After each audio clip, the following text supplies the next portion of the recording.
Masustansyang ulam.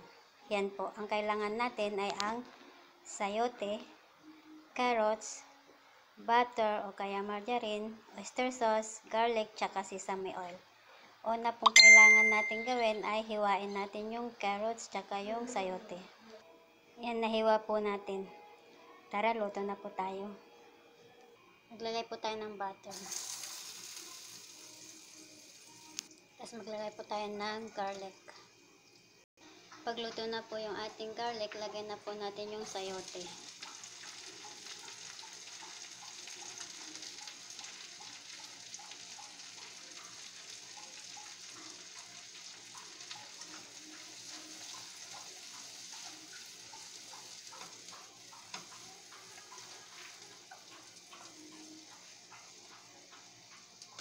Tapos lagyan na po natin yung ating carrots.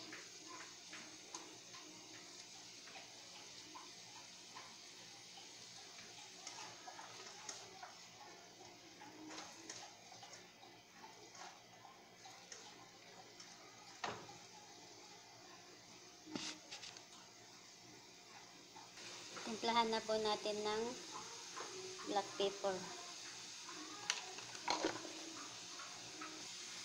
Konting oyster sauce.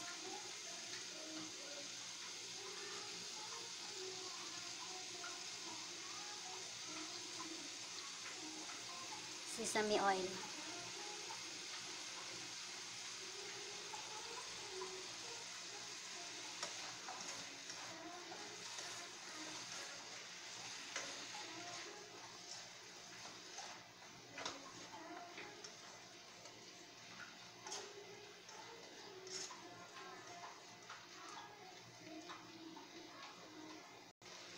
Ayan na po siya, at tapos lagyan na lang po natin ng spring onion. Ayan. Tapos na po. Sadali lang pong lutuin. Ayan na po yung ating gulay. Ayan po siya.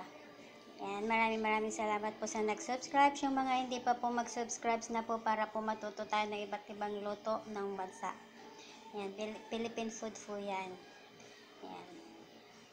Murang ulam lang po yan. Yan po siya.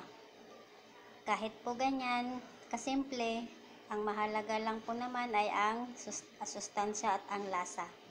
Yan po yung ating sayote with carrots.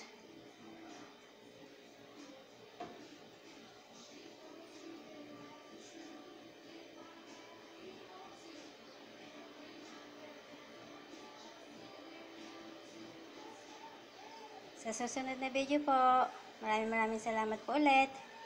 God bless.